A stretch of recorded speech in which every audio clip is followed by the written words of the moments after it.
साथियों, स्वागत है आपका विज़न एकेडमी की ऑनलाइन क्लास में। देखिए, आज हम कुछ इंपॉर्टेंट क्वेश्चन करने जा रहे हैं पैडागॉजी ऑफ टीचिंग इंग्लिश के और कम्युनिकेटिव लैंग्वेज टीचिंग CLT के कुछ क्वेश्चन हैं। CLT and pedagogy of English language, तो कुछ मिक्स से क्वेश्चन है। इसमें कुछ क्वेश्चन CLT के हैं और कुछ पैडागॉजी ऑफ इंग्लिश लैंग्वेज के हैं। तो फर्स्ट क्वेश्चन देखिए, फर्स्ट क्वेश्चन से स्टार्ट करते हैं। Teaching and learning is a journey from.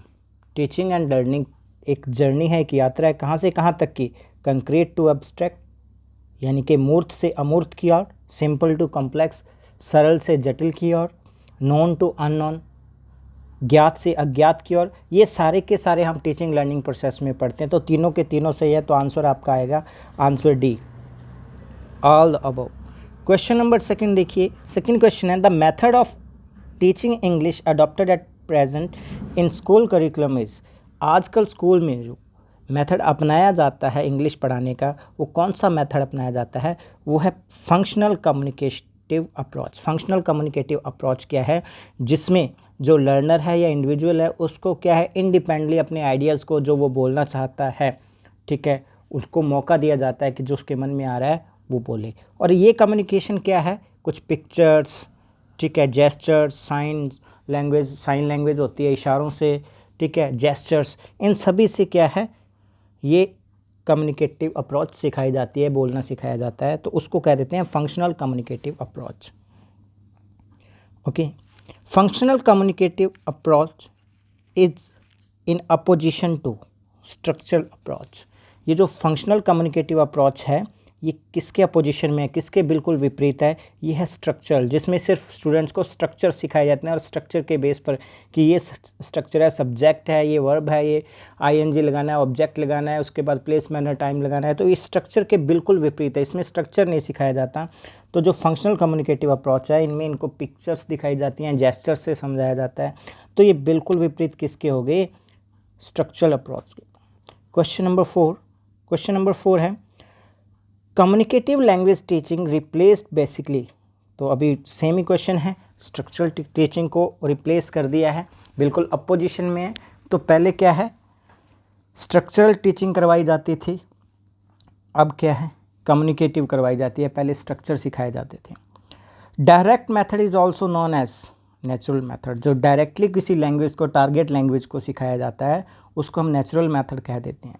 Question number 6 है, grammar translation method stress on accuracy. मतलब जो ग्रामर डायरेक्ट मेथड है वो फ्लुएंसी पर स्ट्रेस करता है कि आप बड़े स्पीड से बोल सकें, लेकिन ग्रामर ट्रांसलेशन मेथड है वो एक्यूरेसी पर, ठीक है, एक्यूरेसी पर टारगेट करता है। उसका मेन उद्देश्य यही होता है कि बिल्कुल एक्यूरेट बोला जाए ग्रामर ट्रांसलेशन मेथड का, कि सेंटेंस ग्रामेटिकली बिल्कुल सही हो। Grammar translation method is basically use to teach classic language, ठीक है। क्लासिक लैंग्वेज जो बहुत ही प्राचीन भाषा कोई चलती आ रही है, क्लासिक लैंग्वेज चलती आ रही है, उन भाषाओं को सीखने के लिए ग्रामर ट्रांसलेशन मेथड यूज किया जाता है। Question number 8, the object of direct method is. Direct method का ऑब्जेक्ट क्या होता है? To increase power of compression, to increase communicative power. तो इसका जो डायरेक्ट मेथड का फंक्शन होता है, ऑब्जेक्टिव होता है, मुख्य उद्देश्य होता है, वो है to develop a command over the target language. मतलब डायरेक्ट ही टारगेट लैंग्वेज सिखाई जाती है, तो उनको क्या है, टारगेट लैंग्वेज पर कमांड हासिल करना, इसका मुख्य ऑब्जेक्टिव होता है डायरेक्ट मेथड का, कि जो लैंग्वेज हम सीखना चाहते हैं वो आ जाए, बस direct. Grammar translation method does not enhance a students communicative skill. तो बिल्कुल सही है, इसका ऑप्शन क्या आएगा? से सही है कि ग्रामर ट्रांसलेशन मेथड से बाकी सब चीज़ें बढ़ जाती हैं, इन्हेंस हो जाती हैं, वृद्धि हो जाती है, एक चीज़ नहीं होती। देखो कौन कौन सी चीज़ें इन्हेंस होती है, कौन कौन सी चीज़ें बढ़ती हैं, ये भी पढ़ लेना। Encourage learning through mother tongue. Grammar translation method से क्या होता है, मातृभाषा से वो ट्रांसलेट करता है। Give importance to grammar, grammar को इंपॉर्टेंस दी जाती है। Enable the student to use the language fluently, और इससे क्या बच्चा फ्लुएंटली धीरे धीरे सीख जाता है करेक्टली बोलना एक्यूरेसी के साथ। लेकिन कौन सी स्किल नहीं डेवलप करती है? Enhance a students communicative skill. मतलब वो अच्छे से बोल नहीं, वो ग्रामर सीख जाता है ग्रामर ट्रांसलेशन मेथड से, लेकिन वो अच्छे से बोल नहीं पाता, उसकी कम्युनिकेशन स्किल वीक हो जाती है, मतलब वो अच्छे से बातचीत नहीं कर पाता है। ठीक है। Traditional method goes against pedagogic principles.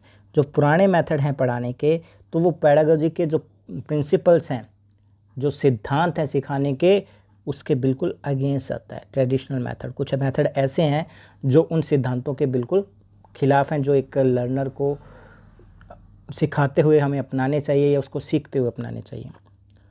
The incidental और correlative method is known as reference method. Incidental और कोरिलेटिव मेथड जो होता है, रेफरेंस मेथड होता है कि किसी मेथड को सिखाया उसके साथ एक और उससे रिलेटेड मेथड बता दिया, उसको रेफरेंस मेथड बोलते हैं। नेक्स्ट है journey from example to generalization. तो उसको हम क्या कहते हैं? इंडक्टिव मेथड होता है पढ़ाने का, इंडक्टिव अप्रोच। इंडक्टिव अप्रोच क्या है कि पहले एग्जाम्पल दे दिया जाता है, उसके बाद एक एक चीज़ उसमें उसको जर्नलाइज किया जाता है, हर छोटी छोटी बात उससे रिलेटेड बताई जाती है। एग्जाम्पल पहले दिया जाता है और जनरल फैक्ट जो हैं वो बाद में बताए जाते हैं उसके बारे में। Inductive method proceed from. तो इंडक्टिव मेथड कैसे काम करता है? ठीक है, इंडक्टिव मेथड कैसे काम करता है? Known to unknown, simple to complex. जो चीज़ हमें पता है उससे जो चीज़ हमें नहीं पता है उसकी ओर लेके जाता है। मतलब एग्जाम्पल दे दिया तो हमें पता चल गया कि ये चीज़ है, लेकिन ये कैसे है, ठीक है, वो बाद में पता चलेगा। तो ये हो गया known to unknown, simple to complex. एक सिंपल सा एग्जाम्पल दे दिया, उसके बाद उसके जितने भी थ्योरीज़ हैं, जो कुछ भी उसके अंदर समझाने वाले प्रिंसिपल्स हैं, वो सारे बताए जाते हैं। तो इसमें बोथ बी एंड सी सही हैं। नेक्स्ट क्वेश्चन है deductive method proceed from law and rule to observation. तो पहले रूल बता दिया जाता है, ठीक है, लॉ बता दिया जाता है कि यहाँ पर कौन सा रूल फॉलो करता है, उसके बाद उसका एग्जाम्पल दिया जाता है। तो इंडक्टिव मेथड में पहले एग्जाम्पल दिया जाता है, फिर उसके रूल्स वगैरह बताए जाते हैं। इसमें पहले रूल्स बताए जाते हैं, ठीक है, याद रख लेना डिडक्टिव में, फिर उसके एग्जाम्पल ऑब्जर्वेशंस दी जाती हैं। One of the principles of material preparation for language learning is that. मतलब जब हम किसी लैंग्वेज को पढ़ाने के लिए स्टडी मटेरियल प्रिपेयर कर रहे हैं, तो उसमें हमें किस सिद्धांत का ध्यान रखना चाहिए? वो है grading of material should be done. कि उस जो टीचिंग मटेरियल है, जब आप किसी लैंग्वेज को पढ़ा रहे हैं तो उस मटेरियल की ग्रेडिंग अच्छे से होनी चाहिए कि हम जिन स्टूडेंट्स को पढ़ा रहे हैं, जो हमारे लर्नर हैं, तो वो किस ग्रेड के हैं, मतलब उनका लेवल क्या है सीखने का, तो उसके अकॉर्डिंग ग्रेडिंग करनी चाहिए टीचिंग मटेरियल की, वैसा ही सिखाना चाहिए। नेक्स्ट है correct pronunciation of individual sound is related to. अगर आप करेक्ट प्रोनाउंसिएशन करते हैं तो इसका मतलब आपके अंदर क्या है? एक्यूरेसी है, बोलने की एक्यूरेसी है, इसी से रिलेटेड है। ठीक है, कोई भी व्यक्ति विशेष अगर किसी भी वर्ड की करेक्ट प्रोनाउंसिएशन करता है तो वो एक्यूरेसी है उसके अंदर। Language acquisition occurs only when the child has exposure to the language. कोई बच्चा लैंग्वेज तभी सीख पाता है जब वो खुल के उस लैंग्वेज को यूज़ करता है, उस लैंग्वेज में बोलता है, उसके मीनिंग उसको समझ आते हैं। The child has exposure to the language, तब वो लैंग्वेज को अच्छे से एक्विजिशन कर पाता है। When a child is asked to recite a poem it can help the teacher to test. अगर कोई टीचर एक बच्चे को कहता है कि इस पोएम को रिसाइट करो, तो उसके अंदर क्या डेवलप हो रहा है, ठीक है, क्या टेस्ट करना चाहता है टीचर? कॉम्प्रहेंशन, किसकी बोधगम्यता कितनी है, इसको कितना समझ आ रहा है। ठीक है, पोएम याद करने के लिए कह दिया, ठीक है, रिसाइट करने के लिए, दोहरान करने के लिए कह दिया, तो उसके बाद उनसे क्वेश्चन पूछे जाते हैं, तो उसकी कॉम्प्रहेंशन चेक की जाती है। The structure he goes to school is often produced by learner due to over generalization of rules. देखो, एक स्ट्रक्चर है ही गोज टू स्कूल, ठीक है, और ये प्रेजेंट सिंपल का स्ट्रक्चर है। ही गोज टू स्कूल का प्रेजेंट सिंपल का स्ट्रक्चर है। तो प्रेजेंट सिंपल क्या कहता है? सब्जेक्ट प्लस वर्ब की फर्स्ट फॉर्म प्लस एस या एस और ऑब्जेक्ट। अब क्या है, स्टूडेंट इस सेंटेंस को बोलते हुए क्या है, टू लगा देता है साथ में, गो के बाद टू लगा देता है। ठीक है, वो ऐसा कैसे पॉसिबल है जबकि उसने स्ट्रक्चर तो ये याद की हुई है? तो ये क्या हो जाता है कि इसके जो रूल्स हैं वो ओवर जनरलाइजेशन हो गए हैं। मतलब जनरली ये बताया जाता है कि गो के साथ टू का यूज़ करते हैं। तो ओवर जनरलाइजेशन वो अपने आप गो के साथ, वेंट के साथ, गोज के साथ, गोन के साथ टू का यूज़ करने लग जाता है। तो ये क्या है, ओवर जनरलाइजेशन ऑफ रूल्स, बिल्कुल ओवर जनरलाइजेशन हो जाता है, नॉर्मली से उसको समझ आने लग जाता है। नेक्स्ट क्वेश्चन देखिए, for teaching grammar the best grammar that teacher can use is pedagogic grammar. मतलब ग्रामर पढ़ाने के लिए अगर टीचर किसी ग्रामर को यूज़ करता है तो कौन सी ग्रामर यूज़ करे, वो पैडागॉजी, जो उसको शिक्षण में हेल्प करे। A test of listening compression is a test of receptive skill. आप किसी से लिसन कर रहे हैं और उनसे सुन रहे हैं, ठीक है, तो उनकी रिसेप्टिव स्किल को बताता है। Organization of arguments and ideas in paragraph is an important aspect of writing ऐसे, कि आप अपने आर्ग्यूमेंट ऑर्गेनाइज वे में बता रहे हैं, अपने आइडियाज़ बता रहे हैं पैराग्राफ के अंदर, और ऑर्गेनाइज वे में अपने आर्ग्यूमेंट्स को रख रहे हैं, तो वो क्या बताता है, किसका पहलू है, एक बहुत ही इंपॉर्टेंट पहलू है किसका, एस राइटिंग ऐसे का। ऐसे लिखते हैं तो उसमें आप अपने आर्ग्यूमेंट्स दे सकते हैं, अपने आइडियाज़ दे सकते हैं। उसके बाद है ब्रेनस्टॉर्मिंग मीन्स। ब्रेनस्टॉर्मिंग का मतलब होता है कि आपने किसी लर्नर को, किसी चाइल्ड को आपने एक टॉपिक दे दिया और उस टॉपिक पर अगर वो अपने आइडियाज़ लिखेगा तो उसकी ब्रेनस्टॉर्मिंग होगी। तो टीचर का ये चेक करना कि इसके अंदर ये कितने का आइडियाज़ एक्सप्रेस कर सकता है। To collect all kind of ideas on a topic, किसी टॉपिक पर सभी तरह के आइडियाज़ अगर कलेक्ट करना चाहता है एक टीचर, तो बच्चों को वो ब्रेनस्टॉर्मिंग का टॉपिक देता है, कुछ लिखने के लिए दे देता है किसी टॉपिक पर। नेक्स्ट देखिए, interactive listening is. Interactive listening क्या होती है, लिसनिंग एंड रिस्पॉन्डिंग। इंटरेक्शन तभी होता है जब दोनों तरफ से बातचीत चल रही हो, लिसन भी कर रहे हैं और बोल भी रहे हैं, रिस्पॉन्ड भी कर रहे हैं। तो लिसनिंग एंड रिस्पॉन्डिंग, आपका आंसर ए सही है। Listening and responding means interactive listening. Next है question number 25, which of the following is an incorrect assumption in language teaching. तो अगर आप किसी लैंग्वेज को पढ़ाते हैं तो उनमें से एक इनकरेक्ट अजम्पशन है, कुछ अजम्पशन बताई गई हैं, कुछ अवधारणाएं बताई गई हैं, उनमें से एक गलत है, कौन सी है। तो फर्स्ट ये सारी पढ़नी पड़ेंगी, सारी पढ़ लेना, काम आएंगी, क्योंकि जो इनकरेक्ट है वो तो हमें याद रखने की ज़रूरत नहीं है, जो करेक्ट है वो याद रखें तो इनकरेक्ट अपने आप पता चल जाएगा। Learner acquires language by trying to use it in real situation, बिल्कुल सही है कि अगर कोई लर्नर रियल सिचुएशन में लैंग्वेज को यूज़ करेगा तो सीख सकता है। Learner first language plays an important role in learning. उनकी जो फर्स्ट लैंग्वेज है, उनकी मातृभाषा जो है, तो वो बहुत ही इंपॉर्टेंट भूमिका अदा करती है, बहुत ही महत्वपूर्ण भूमिका अदा करती है लर्निंग में। ये भी बिल्कुल सही है, उन्होंने इनकरेक्ट पूछा है। Language teaching should have a focus in communicative activities. मतलब लैंग्वेज टीचिंग अगर हम कर रहे हैं, कोई भाषा सिखा रहे हैं, तो किस पर फोकस करना चाहिए, कम्युनिकेटिव एक्टिविटीज़ पर, बिल्कुल सही है। Language teaching should give importance to writing rather than speech, तो ये बिल्कुल रॉन्ग है। तो यहाँ कहा जा रहा है कि सिर्फ राइटिंग को ज़्यादा इंपॉर्टेंस देनी चाहिए स्पीच की बजाय। तो स्पीच बहुत ही इम्पॉर्टेंट है, राइटिंग को ज़्यादा इंपॉर्टेंस नहीं दी जाती है किसी लैंग्वेज को पढ़ाते हुए, स्पीच को ज़्यादा इंपॉर्टेंस दी जाती है। तो कौन सी अजम्पशन गलत है, अजम्पशन डी रॉन्ग है, तो हमारा आंसर होगा डी। नेक्स्ट क्वेश्चन है, reading skill can be develop best by. Reading skill किसके द्वारा डेवलप की जा सकती है, focusing on the use of words from the context in the text. मतलब जितने भी वर्ड्स वगैरह दिए हैं, ठीक है, उस पैराग्राफ में या कंटेक्स्ट जो भी टेक्स्ट आप पढ़ रहे हैं, तो उनमें जो यूज़ ऑफ वर्ड्स हैं, कौन कौन से नए वर्ड्स का यूज़ हुआ है, कौन से वर्ड्स हैं वो जो बहुत बार यूज़ हुए हैं, तो इस तरीके इन चीज़ों पर फोकस करके क्या है, आप क्या कर सकते हैं, रीडिंग स्किल को डेवलप कर सकते हैं। कि जो वर्ड्स नहीं आ रहे हैं उनका मीनिंग जान लेना, ये भी रीडिंग स्किल का बहुत ही महत्वपूर्ण भाग है। Mother tongue influence can be effectively minimise in the classroom by. मतलब मातृभाषा का यूज़ अगर कम करना चाहते हैं, ठीक है, मातृभाषा को कम यूज़ करना चाहते हैं, तो उनका प्रभाव कम यूज़ करना चाहते हैं कि एक बच्चे के ऊपर मातृभाषा का प्रभाव कम दिखाई दे, तो हमें क्या करना चाहिए, using the mother tongue more often, bar bar mother, क्योंकि किसी चीज़ को बार बार यूज़ करेंगे तो अपने आप प्रभाव दिखाई देगा। Giving example from mother tongue, मातृभाषा के एग्जाम्पल देना तो भी गलत है। Giving a lot of exposure to the target language, मतलब ज़्यादा महत्व किसको देना, सिर्फ टारगेट लैंग्वेज को देना। नेक्स्ट है giving inputs from the target language in simple and graded manner.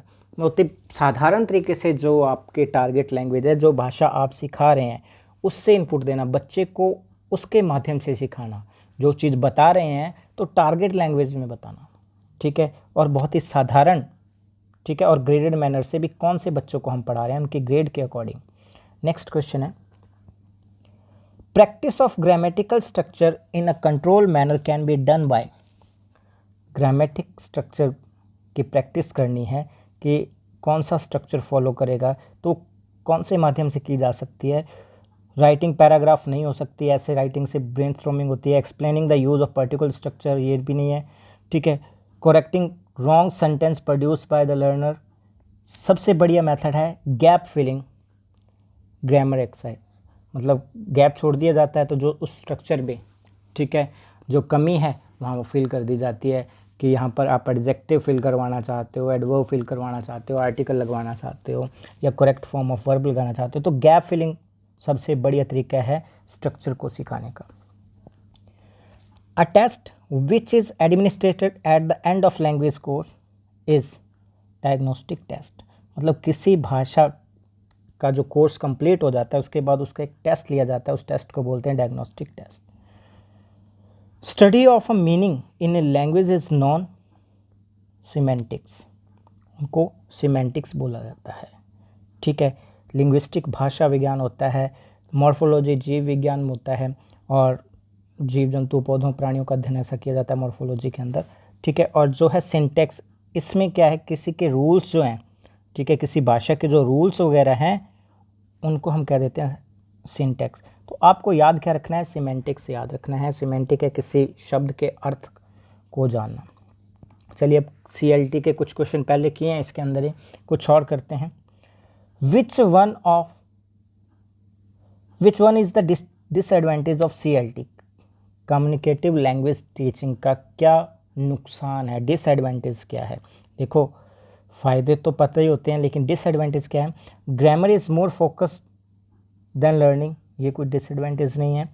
There are too many grammar structure presented, ठीक है, only suitable for beginners of the language. अब देखिए इसका डिसएडवांटेज क्या है, इसका डिसएडवांटेज ये है क्योंकि इसमें ग्रामर स्ट्रक्चर तो यूज़ ही नहीं किए जाते, तो हम कह नहीं सकते CLT में ग्रामर स्ट्रक्चर यूज़ नहीं किया जा सकते, और ना ही ज़्यादा फोकस किया जाता है ग्रामर को। तो इससे रिलेटेड तो ये दोनों पहले दो तो गलत हैं, ठीक है। Only suitable for beginners of the language, ये भी गलत है। It is difficult if the level of proficiency of the student is low. मतलब अगर बच्चे इतने प्रोफिशिएंट नहीं हैं कम्युनिकेशन करने में, तो उनको समझ नहीं आ रहा है कि सामने टारगेट लैंग्वेज में क्या बोला जा रहा है, तो थोड़ा डिफ़िकल्ट हो जाता है उनको पढ़ाने में। सपोज क्लास में बहुत सारे बच्चे बैठे हैं और अपनी टारगेट लैंग्वेज है उनको इंग्लिश करवानी है, और वो ज़्यादातर यूज़ करते हैं अपनी मातृभाषा और उनको समझ नहीं आता, तो कोई टीचर वहाँ आकर, ठीक है, सिर्फ़ और सिर्फ इनपुट दे रहा है इंग्लिश में टारगेट लैंग्वेज में, तो वहाँ प्रॉब्लम हो जाएगी क्योंकि उन बच्चों की प्रोफिशिएंसी कम है, ठीक है, इसलिए वो टारगेट लैंग्वेज को अभी नहीं समझ पाएंगे। तो ये थोड़ा नुकसान है इसका। अब देखिए which one is the role of the teacher in CLT। जो कम्युनिकेटिव लैंग्वेज टीचिंग है उसमें टीचर का क्या रोल होता है। उसमें टीचर एक गाइड के रूप में काम करता है, उनको गाइडेंस देता है कि आपने ऐसे बोलना है, इस तरीके से इस लैंग्वेज को यूज़ करना है, वो एक गाइड होता है। Student are talking about future verb tense in small groups, teacher is observing them without intervening their discussion, the teacher will provide feedback after the discussion. तो इसको हम क्या कहेंगे, कौन सी टीचिंग है कि बच्चे फ्यूचर टेंस पर बात कर रहे हैं, एक छोटे से ग्रुप में काफ़ी सारे बच्चे बैठे हैं बात कर रहे हैं, टीचर उनको ऑब्जर्व कर रहा है और उनकी जो डिस्कशन हो रही है उनमें कुछ भी इंटरवेन नहीं कर रहा है, हस्तक्षेप नहीं कर रहा है, दखल अंदाजी। The teacher will provide feedback after the discussion, और जब डिस्कशन हो जाएगी उसके बाद वो फीडबैक प्रोवाइड करवाएगा। तो इसमें कौन सी अप्रोच है, ये है कम्युनिकेटिव लैंग्वेज टीचिंग, CLT में ऐसा होता है। विच one is not true about CLT के बारे में बाकी 3 चीज़ें ट्रू है, एक गलत है, तो हमें ट्रू चीज़ें जो है वो भी जाननी होंगी। पहली क्या है, पहली चीज़ सही क्या है, the target language is exclusively use to maintain the culture island in the classroom. मतलब क्लासरूम में अब ऐसा वातावरण बनाने के लिए टारगेट लैंग्वेज को यूज किया जाता है। Grammar is inductively taught where learners are encourage to make their own generalisation about rule. तो ग्रामर यहाँ पर पढ़ाई जाती है, बट इंडक्टिवली पढ़ाई जाती है, क्योंकि ग्रामर के रूल्स जो लर्नर है अपने तरीके से जनरलाइज कर लेता है, क्योंकि उनको कम्युनिकेटिव अप्रोच आ गई डायरेक्ट मेथड से, तो ग्रामेटिकली वो बिल्कुल सही बोलने लग जाएंगे।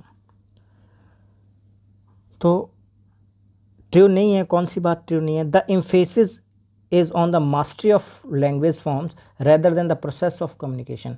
मतलब किसी लैंग्वेज पर मास्टरी हासिल करना, इस पर जोर डाला जाता है, प्रोसेस ऑफ कम्युनिकेशन पर जोर नहीं डाला जाता है। तो ये गलत है। प्रोसेस ऑफ कम्युनिकेशन पर भी जोर डाला जाता है, और लास्ट में मास्टरी ऑफ लैंग्वेज, किसी लैंग्वेज को अच्छे से उन पर निपुणता हासिल करना, दोनों चीज़ों पर जोर डाला जाता है। इसमें प्रोसेस ऑफ कम्युनिकेशन भी इम्पॉर्टेंट है। तो ये जो फैक्ट है वो सही नहीं है, बाकी सारे सही हैं। Not only the accuracy but also fluency is evaluated by the teacher. तो जो CLT में क्या है, एक तो एक्यूरेसी भी देखी जाती है और इसके साथ साथ फ्लुएंसी भी देखी जाती है कि इनका बोलने की जो वाक्पटुता है, कितने अच्छे ढंग से ये बोल पाते हैं, कितनी स्पीड से बोल पाते हैं, फ्लोलेसली बोल पाते हैं। ठीक है, नेक्स्ट देखिए, नेक्स्ट क्वेश्चन है, विच one is not an activity used in CLT। Communicative language teaching में कौन सी एक्टिविटी नहीं होती है? रोल प्ले होता है कि टीचर स्टूडेंट को रोल दे देता है, लैंग्वेज गेम्स होती हैं, स्क्रैम्बल सेंटेंस होते हैं, गिविंग एंड ओबेइंग कमांड्स, ये नहीं होता। CLT में गिविंग एंड ओबेइंग कमांड्स नहीं होता, बाकी तीनों चीज़ें होती हैं। ठीक है, तो आपका आंसर है ये। Communication is a part of soft skill, hard skill, rough skill और शॉर्ट स्किल। तो ये सॉफ्ट स्किल है, हमारी बोलना आना हमें किसी लैंग्वेज को, वो सॉफ्ट स्किल है। Dash means communication without words. बिना वर्ड्स के अगर कम्युनिकेशन होगी तो नॉन वर्बल कम्युनिकेशन होगी। ठीक है, ऑरल है, इसमें भी शब्द यूज़ करेंगे, रिटर्न में भी वर्ड यूज़ करेंगे। ठीक है, और ऑब्जेक्ट कम्युनिकेशन, इसमें भी वर्ड यूज़ करेंगे। लेकिन नॉन वर्बल कम्युनिकेशन है, इसमें हम जेस्चर्स वगैरह या सिंबल्स वगैरह यूज़ करते हैं, कुछ वर्ड्स यूज़ नहीं करते, उनको नॉन वर्बल कम्युनिकेशन बोल देते हैं। नेक्स्ट देखिए, the 3 function of language are directive, informative and declarative. Direction देने के लिए, इंफॉर्मेशन देने के लिए और किसी चीज़ को डिक्लेयर करने के लिए लैंग्वेज का यूज़ किया जाता है। The system of language function through sound, words and communication. The system of language function through sounds, words and communication. तो कोई भी लैंग्वेज का सिस्टम कैसे काम करता है? कुछ साउंड्स पर, वर्ड्स पर और कम्युनिकेशन पर। ठीक है, इसके माध्यम से वर्क करता है। Dash is the fundamental thing in language learning. Speech सबसे आधारभूत चीज़ है अगर आप किसी लैंग्वेज को सीखना चाहते हैं। तो ये थे कुछ इंपॉर्टेंट क्वेश्चन, जिसमें पैडागोजी के भी कुछ क्वेश्चन थे और CLT के भी कुछ क्वेश्चन थे। इसी तरीके से नई सीरीज़ में मिलेंगे नए टॉपिक के साथ। Thank you very much.